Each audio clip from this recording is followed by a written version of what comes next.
everyone, Chef Lene here with your week 4 study hall. We're getting to the end of the block. It's crazy, isn't it? So Ayurveda, after marinating, that's good culinary term, right? After marinating on a little bit of what we said yesterday, any questions or comments about it? Anything at all? Whatever comes to mind. Anything? You good? Okay. I think I've been mispronouncing to a degree kappa. If you listen to someone say it that practices or an Ayurvedic doctor, it's kapha. So I just want to throw that out there because, just like the khichdi thing, depending on where we're from, we speak certain way. We put our accent on it. But I just wanted to point that out just in case, uh, then you guys make that determination how you would say it, It's, obviously. it's like people that mispronounce pho because it's spelled PHO. So everybody thinks it's Right. pho, but it's pho. That's right. But again, I think, and I was just talking about this with my other class, we as chefs, if you are a bona fide, for real, trained chef, we're very sensitive about being respectful to other cultures' cuisine because, hi, Darianne, because in the United States, we're 250 years old. Face it, all of our food came from a different culture. Yes, when those cultures emigrated to United States, then there was some blending going on, and all of these world cultures, cuisines were then used but with indigenous ingredients in the United States, all that kind of stuff. So you see what I'm saying? We always want to give as much respect as we can to the culture who, in this case, Ayurveda, Ayurvedic medicine, to the 5,000 years of study that's been done. I do want to show you a couple resources that I thought might really help you because for me, I think for students just hearing the whole ether, air, fire, water, etc., those energies, many students haven't really, we're not conditioned to think about energies, but energies really do control everything. Like we might not quite understand how our thought process and our history kind of determine what we feel reality is, or understanding that do you know that our emotional state can drive physical properties within our body. Like we know stress is very bad for us. We know ingesting animals that are stressed uh, contribute to our anxiety, our nation's anxiety. We're at a time where our nation is very anxious. It's been like that for the last couple years. Well, I would say now we're in some really scary kind of political times. Maybe 10 years ago, before COVID, it might not have been, there weren't as many scary things happening um, to our nation. I'm just saying we have it better than most countries as in regards to having healthy food, having a roof over our head. Yes, there's a lot of homelessness now, right? And it's horrific. And I don't see the problem getting better. But like Maslow's hierarchy of need, if you don't have food and you don't have shelter, you're not worried about the other things. So our energies protecting our nervous system is as important as eating the right foods. So I did some digging and I found a couple sources that I think might be beneficial for you guys to read. I saw a really cool video too, and I will attach that along with week 4 to your instructor announcements. But I'll show them to you before we finish up uh,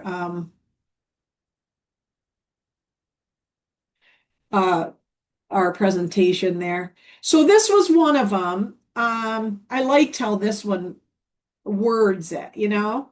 Um, so energies. Here is the doshas explained. I'm going to read one of them here. We went over this yesterday that Vata is the energy of movement, Pitta, fire and water, energy of transformation. Think about that. Fire and water are the two strongest energies there are. If you think of water, it just gives, right? Like if you put your hand in a bowl of water, there's no resistance or anything. It's not hard.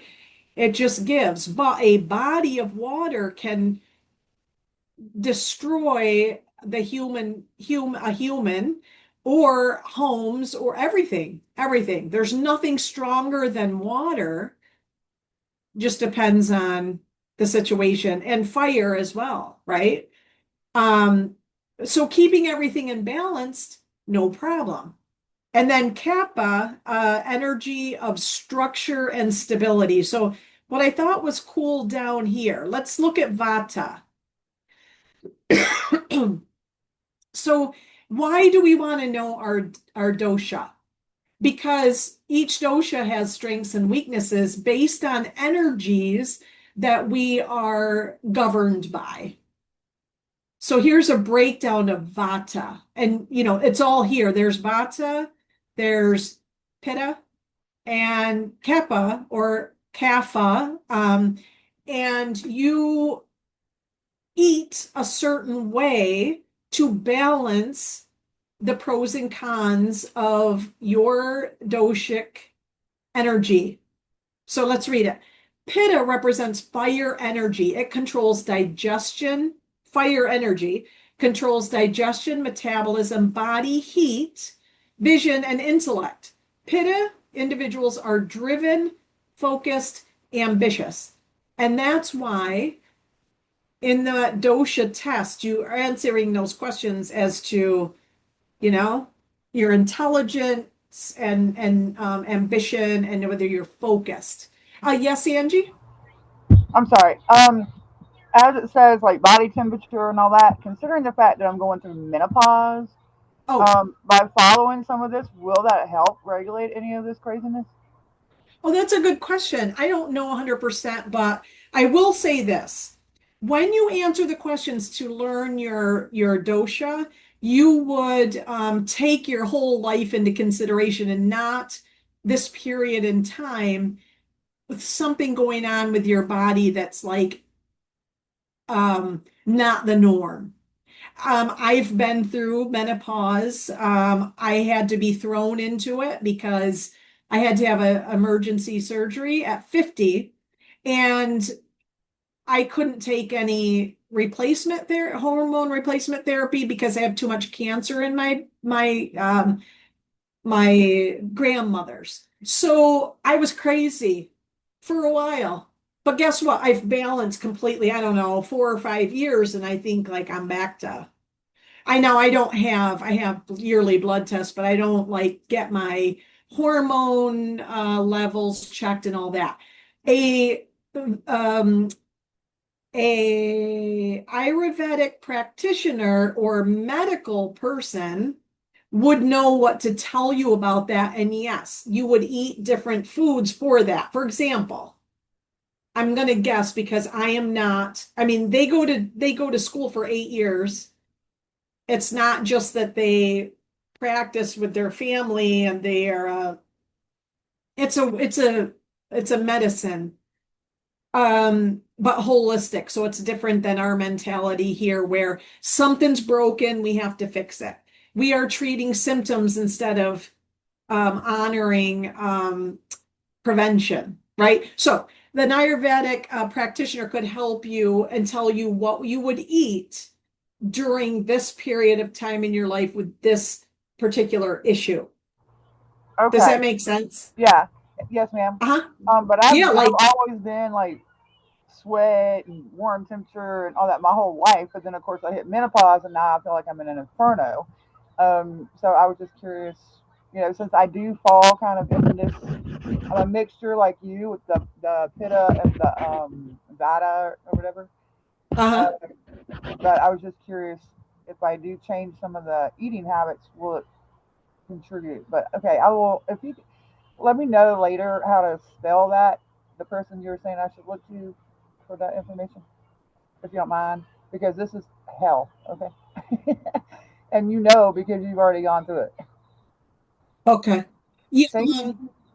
you're welcome. So yeah, just a really easy example would be any foods that are producing, you would want to not because your body is overheated at this time. You know, I remember going out in shorts and a t-shirt and standing on my porch with, 6 feet of snow in the winter, and that felt good, but that's not the norm and that's not been my whole life. So when Right. you do answer the questions to get more accurate, look at your life as a whole, not the period of time that you're in right now.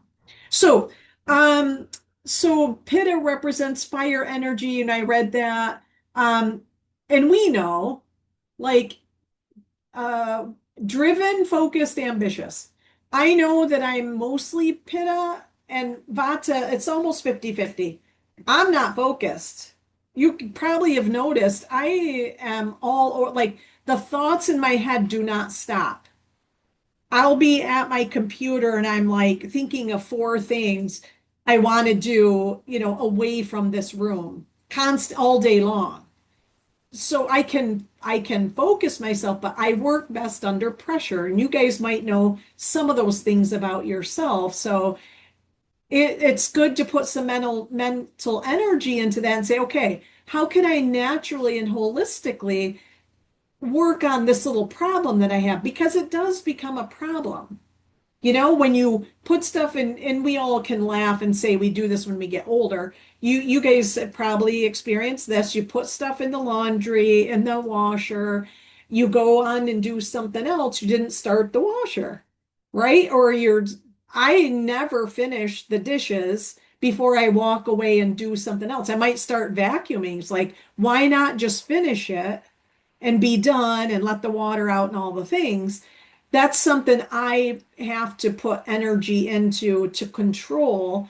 I do little tricks, like I make sure I set my timer on my phone. I've got to work my head down without answering a text, an Instagram, the door, the dogs, anything for 1 hour. And if I do that, this is my reward at the end of the hour. And that's the only way it helps me. But could I do that with some food? Absolutely. So, common characteristics of Pitta: medium build, strong appetite and digestion, warm body temperature, sharp intellect, leadership qualities, sensitive skin prone to redness. Symptoms indicating an imbalanced Pitta dosha: acidity, heartburn, skin rashes, acne, excessive sweating, irritability and anger, hair thinning or premature graying, loose motions. Ways to balance that: Ayurvedic diet for Pitta dosha, cooling foods. And a lot of times, cooling foods have lots of liquid in them, right? Cucumber, not always, mint doesn't, cucumber does. Cucumber, mint, coconut. Sweet fruits and leafy greens. Avoid spicy, fried, sour, fermented foods. Limit caffeine and alcohol. Lifestyle practices: avoid excessive sun exposure. Practice calming breathing exercises. Engage in moderate, non competitive exercise. Manage stress consciously. Remedy for Pitta dosha. I don't know what those things are. So they use herbs and plants in Ayurvedic medicine. Like you would go to the Ayurvedic practitioner, they would interview you, you would talk about, what you want to work on and what you've noticed, and then you would get, and here's the thing, many people hear like, okay, rosemary heightens your cognitive abilities, right? You can sniff rosemary, and that is proven that that happens. But that doesn't mean we want to go out and put rosemary in everything and all that, because will it um, will it counteract any of our like medicines we might be on or other things? That's why you study so long to understand dosage and all the things, right? Just like the pepperine and the turmeric increasing at 2000 percent. Some things we pay lots of money for supplements and they just go straight through us because we don't have the knowledge of what needs to work with it or what does it work against. So it's really important. And you could look up some of these words and you'll probably find common every day. Like right here, it says buttermilk therapy for skin and scalp conditions. It's always going to be a natural product. It just has terms associated. We don't speak the language, right? Here it is kappa or kapha, which either way, strong, heavy build, smooth, oily skin, calm temperament, slow digestion, excellent endurance, and deep sleep. And then where is the vata? So I hope that helps a little bit. And then this one, this I really liked because right here it explains those energies and the three doshas and how those energies affect and what they affect. Like vata here. No, let's do what did we just do? Vata. Let's do pitta. No, we did pitta, right? This one space and air governs breathing, makes sense. Oxygen, right? Breathing. Blinking muscle and tissue movement, pulsation of the heart, all movements in the cytoplasm and cell membranes. In balance, Vata promotes creativity and flexibility. In balance. So the problems only occur when you're out of balance. So being out of balance, fear and anxiety. Okay, so with that, we'll finish this presentation. This is where we left off yesterday. Again, this will be attached and available to you. It wasn't, I thought it was. Right after we end this session, I will put it on there. Organic in season, we talked about local in season is the best practice. Making sure you get enough liquids, avoiding overeating, and then the different meals to combine sweet, salty, pungent. Be careful not to overcook. We know that, right? So all of these weeks, everything that you're learning, a nice balance of all of them are important, and you'll see crossover in all of them. In addition to this, let's see if the next slide talks about it. Yeah, eating with the sun. I know I've mentioned it before, but knowing that your digestion slows down, it doesn't stop, even when we sleep, but it does slow down. Eating with the sun. That means don't eat when the sun goes down because your digestion is kind of crashing a little bit. And so our bodies always are, they're at their ultimate state when we're in balance. You don't want to go to sleep with a bunch of carbs or anything in your stomach, right? So only eat when the sun is up, meaning in the morning and so on. Eat when you're hungry. I don't do that. I eat when I'm hungry, but I'll be thinking, oh man, spaghetti sounds really good. I'm going to have spaghetti. And then I get spaghetti, but I don't feel the hunger pangs in my stomach. If I could just say to myself, okay, just wait till you're hungry and then you can have the spaghetti, right?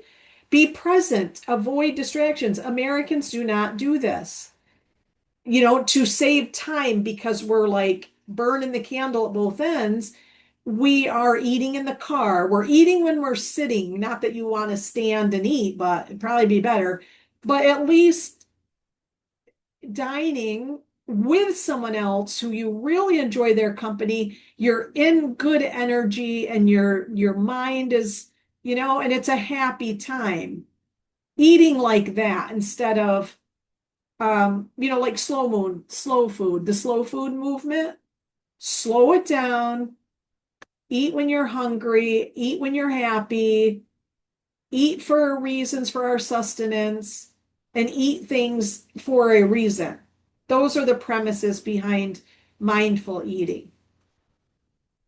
Dosha specific food. So if you're pitta, you will do well on fruits, non-starchy veg, and can do well on raw diets. Avoid heavy, spicy, sour foods and processed items like canned or instant foods. Well, everybody should avoid canned or instant foods. But this, they were saying this 5,000 years ago. Well, I don't know that cans were around 5,000 years ago, right? I only eat when I'm hungry, which sometimes isn't good for me because some days, oh, it's too hot. Oh, that's a good point. That's a really good point. Some people don't feel hungry either. I didn't think about it like that because we don't really, well, some people do well just grazing or five really small meals. But what I tend to do is sometimes I put it off and then I'm really hungry and then I'm going to overeat. Like sometimes I look at the portion on my plate and I think, that's not necessary. You know what I mean? But I like it and I'm really passionate about food, so probably going to eat it anyways. Um, Kappa drawn to spicy, acidic foods and can do well on low carb, low fat, no sugar. Why is that? Because their body style is a bigger body style and they have problems losing weight. So we don't want, hold on a minute. We don't want, you wouldn't want to ingest that way. Avoid heavy fatty foods. Vata, moist, soft, warm, sorry, and sweet items. Avoid dried, cold foods, extensive fasting, and too much spicy. And don't quote me on this, but Pitta and Vata, almost 50-50, but I'm not usually hot. Yes, I went through that period of time, but I am cold. I'm like that old lady, and I was in my 20s. You go to see a movie. I do not leave the house without something to put on when I'm in the movie because I know I'm going to be cold when everybody else is like, it's not cold in here. Oh, yeah, it is. I'm cold. Even when I lived in Miami and I lived in Orlando, Florida, I always, I don't know, that's just our body styles, you know? Spices. Spices can benefit. You know, think of Indian cuisine. What are the three countries that include more spices in their cuisine than any other? Do you guys know? That's a good question. What do you think? Three countries, the top three. Well, it's not the only three, but the top three that come to my mind. What would you say? And spice blends and so on. I'll give it to you. Um, India, which you will really hit home when you see and you probably have already checked out the recipes. India, Morocco, Spain. Why is that? Because, and the Middle East.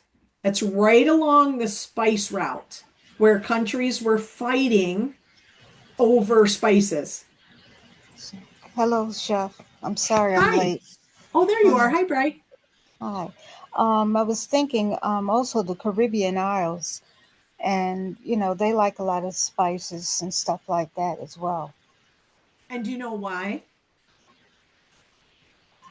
Well, it's grown there a Yeah, lot. tropical, right? So some of those Right. really exotic things.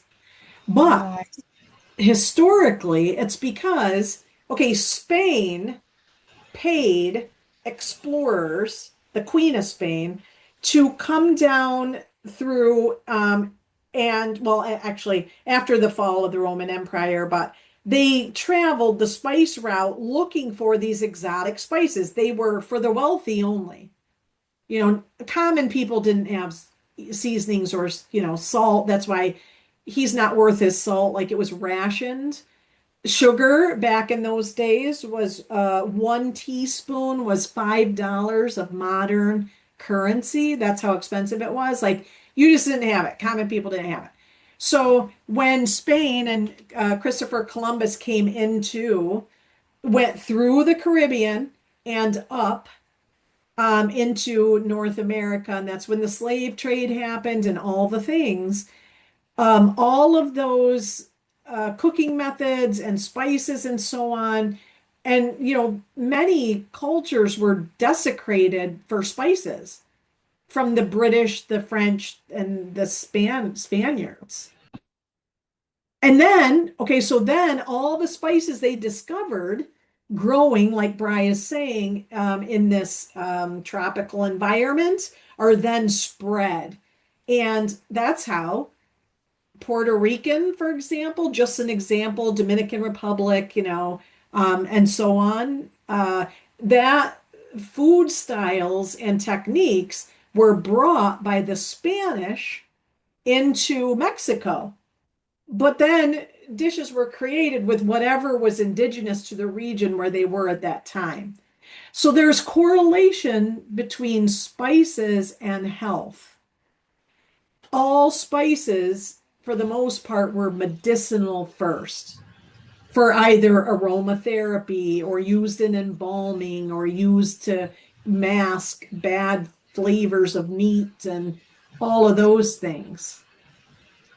So they do say that the countries that use more spices in their cuisine have more health benefits from it. It's done deliberately in Indian cuisine.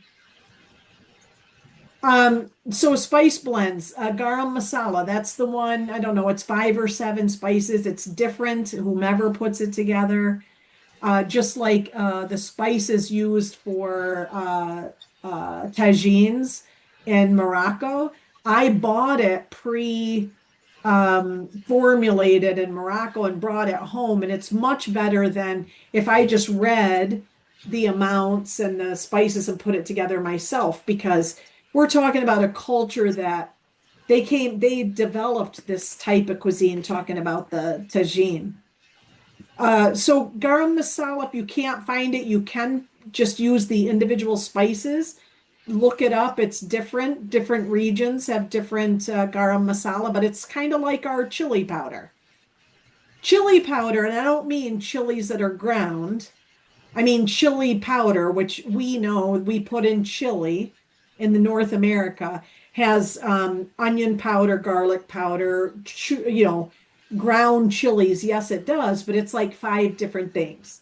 And you can distinguish it from like cayenne pepper because it has little flecks of, the chili powder, I mean, the garlic powder, onion powder, whatever. That's a blend. There's another one, asafoetida. I bought some just recently. I've not used it, but I'm trying to think if that's African cuisine, and probably in Morocco as well. It's probably where I heard of it. Okay.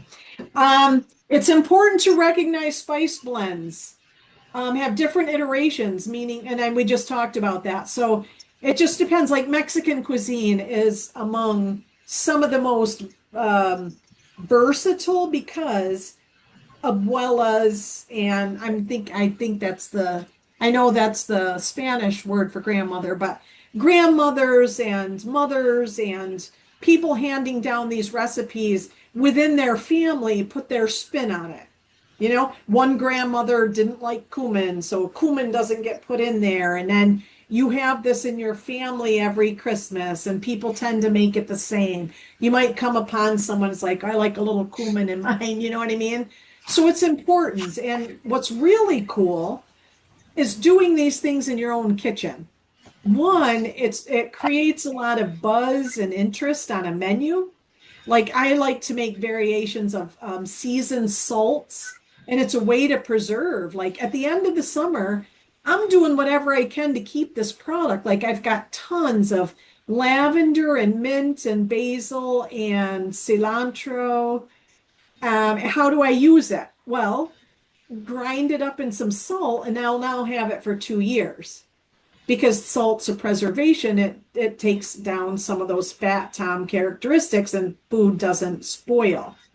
But putting together your own spices and seasoning mixes, making your own vinegars, making your own infused oils, all that stuff in a kitchen as a professional chef is just really, really great. Customers love it. They will buy that because they want to try something different. Not everyone loves to try things different. There's actually a term for people who will not eat foods from other cultures. And that's kind of like a, what is that term when you think your culture is superior to other cultures? Ethnocentric. There are some psychological things attached to all that as well. But going back to the health benefits of all these spices, originally they were all medicinal. So in Ayurvedic medicine, they all have a medicinal purpose, and you eat them not just because the blend tastes good on chicken, rubbed on a chicken or whatever you like, on potatoes, whatever, but it's because we're eating them for their health benefit and the antimicrobial and anti-inflammatory properties. Okay, any questions on any of those, the recipes that we talked about that you are responsible for this week? I can bring up the recipes real quick. Any substitution issues you want to discuss? Yes, Chef. I Because wanted to know if I don't have those different types of what this calling for spices and stuff. Can I use the ground instead of the seed? Okay. yeah, just be careful. It's easier to use more powdered, you know what I mean, than it is a seed. So just be careful of that. They're both dried. They both don't have liquid, but it's just easier, I think, in my opinion. Let's see. I'm trying to bring, oh, there it is. Oh my goodness. I'm losing it. I need the weekend to rejuvenate my brain because it's kind of all over the place. So let's see if there's any. Let me give you some more tips and tricks here. You're going to notice you bloom the spices. I'm sure I told you guys my first experience with curry powder, which is one of my favorite things in the world. And they're very different, depends on if you're in Thailand or you're in India, but that's what's cool. Going forward, your next two classes are all about that, like cultural cuisines. It's so fun. Um, Basmati rice. You don't have to use basmati, but I'll tell you what. I have a gas station owned by people from India. It's not far, and we're not very diverse here. It's more diverse than some rural, because we're a rural town. Um, they must have 20 different types of basmati rice in there. I love it. I'm trying to work my way through all of them. I buy them by the 20 pounds, and I have one of those little rice steamers. You put it in, and it does the rest. Like brings it up to a simmer, steams it, turns it off. It's done. It holds it. It's never overcooked. I can't believe it. But basmati is amazing. It's very aromatic. Your whole house smells amazing. It's about 50 cents per portion, and it's healthy as opposed to minute rice and all that stuff. Don't do any of those anymore because no minerals and vitamins remain in that. So split mung dal. Sometimes that word is spelled DOOL. Sometimes it's DOL. Sometimes it's DAAL. That word, DAL, means beans. That's it. Legumes, pulses, beans. They're all in the same family botanically. Split mung dal are mung beans. They're one of the most healthy and they're a staple in Indian cuisine. Um, but they cook really quickly because they're split like a pulse. And it's called a dicotyledon, where you've got like a seed when the tap root forms, it goes down first. It's looking for water, and then the stem comes out of the top, and that's where the leaves are going to form. But there's two halves, and those halves, just like an avocado. If you take the skin off an avocado seed, that's a dicotyledon. It has two halves, providing food for that baby plant as it's growing. And that's what mung beans are, a dicotyledon. And so they're split, like sometimes split peas.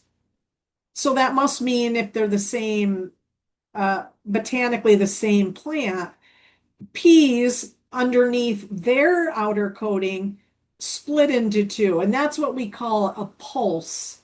A pulse is the infant stage of that legume. So pulse, legume, and beans. All legumes are not beans, but beans are all legumes. I'll show you a chart, so a visual to get all of that. So down here for the khichdi, practice saying that so you feel comfortable. Um, Sweet potatoes are used in this one, and they're great for balancing vata and pitta, but carrots are a better option. But potatoes are sweet. Kappa struggles with weight control. So carrots, way less sugar producing. They're kind of sweet, but not as many sugars as a sweet potato. It's pretty interesting. Oops, did I stop my share? Oh. So you guys, if you would like to, which I would really like it if you did this, do some research and put the vegetable in there that is best. If you choose to use more tender vegetables, add them later in the cooking process to avoid overcooking. Again, we don't want to overcook anything. Maintain as many nutrients as you can. Don't be upset though when you notice that your rice is kind of starting to fall apart. It might happen because basmati rice is less starchy and it's long and thin. It does hold together pretty good though, but they don't stick together. And I kind of like that. If you use something like green beans, don't leave the green bean like 2 inches long in a dish that has rice and beans in it. Cut them small. I mean, to make the finished product look kind of elegant, there's an unwritten rule in culinary, and that is that whatever the main ingredient is, we kind of match those sizes.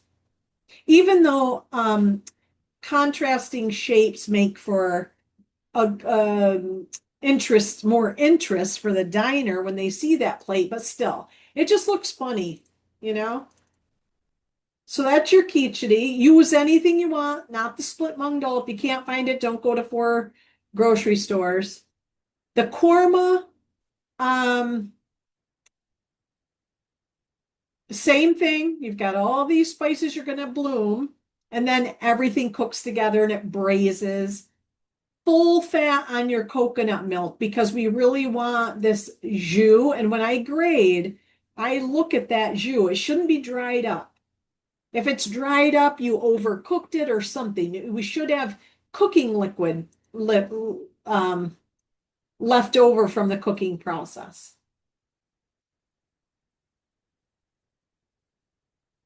And then I just played the video. I didn't mean to. Oh, there are the ribbons that we're going to do on week 6.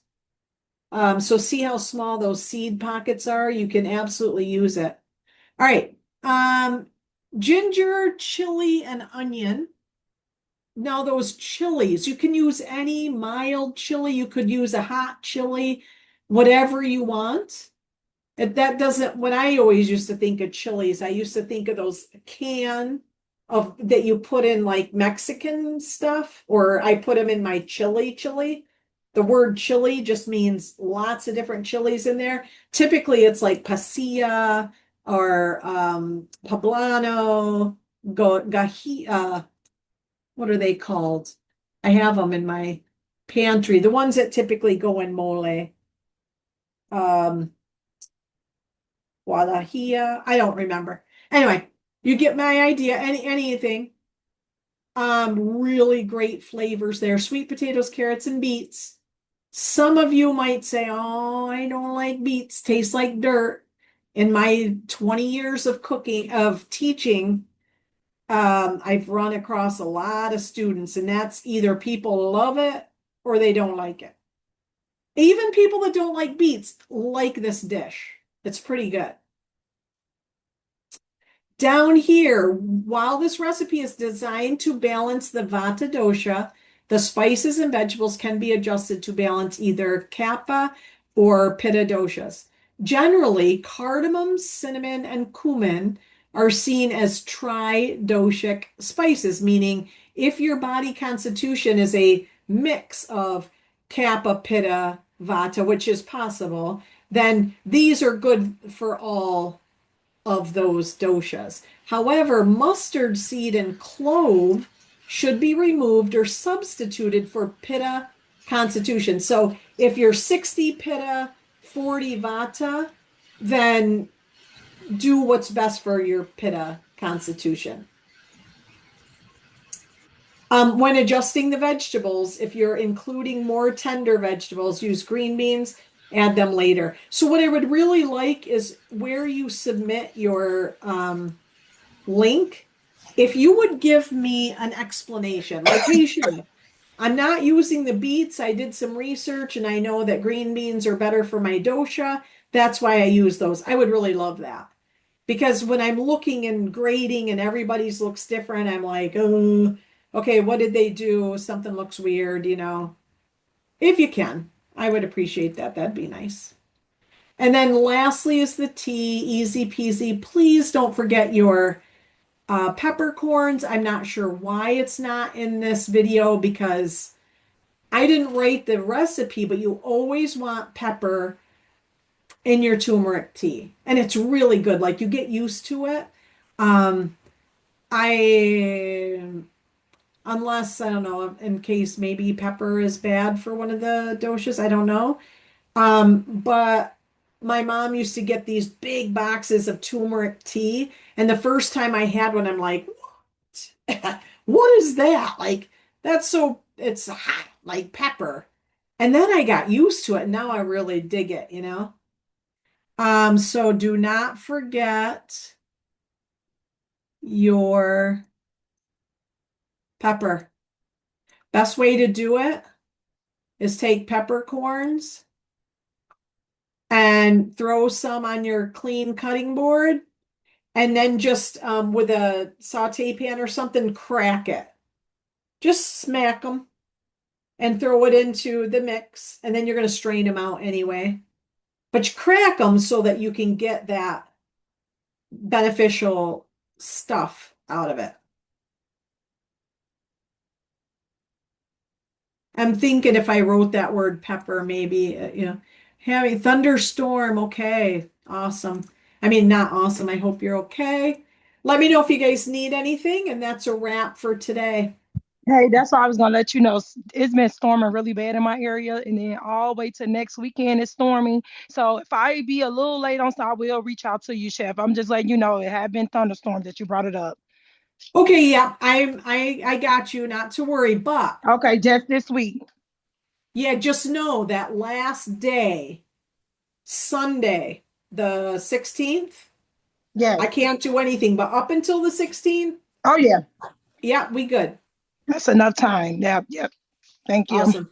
Thank you very much. Have a nice weekend, guys. Do something for Bye bye, yourself. guys.